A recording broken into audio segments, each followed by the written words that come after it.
সুপ্রিয় দর্শক মণ্ডলী, দেখুন একটি সীমানা পিলার, এটা অনেক বড়। এই পিলারটির নাম্বার হচ্ছে 421 এম। এম বলতে মেইন পিলার।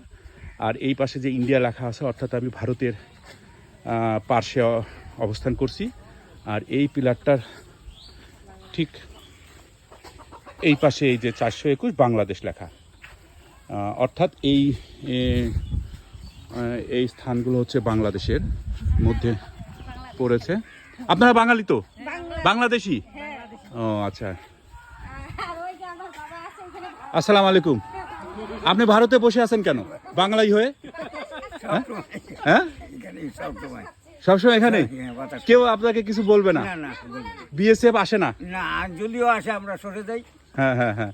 এই যে দেখুন আমাদের একজন বাঙালি চাচা, উনি দেখেন ভারতের সীমানায় বসে আছে। আর উনার বাড়ি সম্ভবত এইগুলাই হবে, এইটাই বাড়ি উনার, কিন্তু উনি বসে আছেন ভারতে। এটা একটা অসাধারণ ব্যাপার আমার কাছে মনে হচ্ছে। এই যে চাচা, আপনার নাম কি? মোহাম্মদ ইসমাইল। ও, আপনি কত বছর এখানে? ছোটবেলায়? আপনার বাপ দাদা এখানে?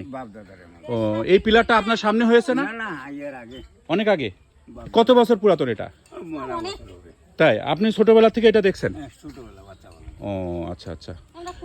দর্শক মণ্ডলী, এই যে আমি কিন্তু অবস্থান করছি ভারতের মধ্যে। এই যে দেখুন, এই সামনের এই অংশগুলো সম্পূর্ণ ভারত, কিন্তু এখানে কোনো বিএসএফ এর প্রভাব নেই। ওনারা কিছু বলেও না, খুব সম্ভবত কিছু বলেও না, কোনো গ্যাঞ্জাম নাই। চাচা, বিএসএফ আসেও না কখনো? আসে। এসে কি বলে? আসে, মনে করেন পিলার দেখে চলে যায়। আর যদি মনে করেন মিটিং করে, হ্যাঁ হ্যাঁ, মিটিং এর সময় মনে দুই পার্টি আসে এখানে মিটিং করে।